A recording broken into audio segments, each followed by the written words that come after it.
la base, ce programme est une idée du consortium ONG 3D, ONG RAES, Réseau Siggil Jigéen et Equipop.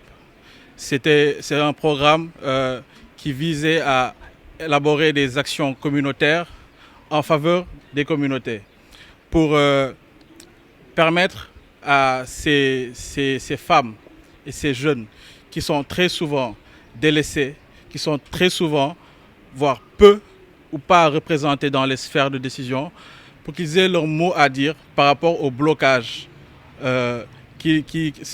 par rapport au blocage qui les empêche d'être présents dans les sphères de décision.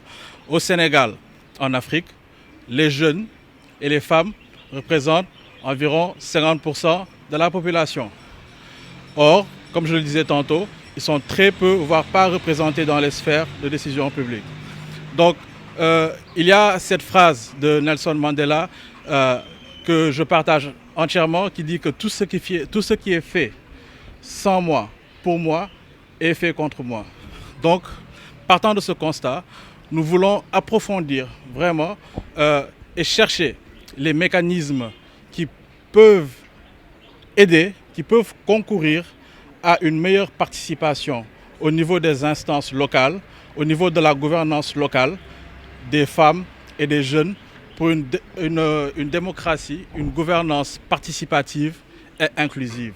Donc, partant de ce constat, partant de ces différents constats, le programme a élaboré des activités, différentes activités comme les dialogues citoyens, des dialogues citoyens qui nous ont permis de faire le tour de 22 quartiers de Saint-Louis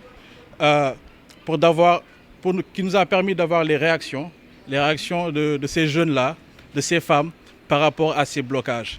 Donc, une fois ces dialogues faits, nous avons fait un listing de ces blocages-là, fait un listing de ces recommandations et c'est ce qui nous amène aujourd'hui à cet événement mobilisateur avec qui nous permettra de partager les conclusions de ces activités avec les citoyens, avec les élus, avec des personnes qui ont participé.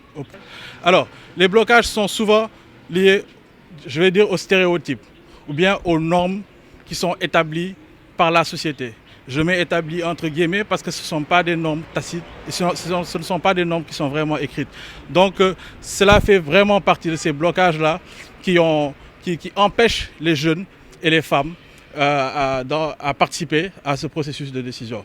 Je vais laisser la parole à M. Cyril Ntoné, chargé de programme au niveau du RAES, pour le projet, nous avons développé des outils dits d'edutainment, d'éducation par le divertissement.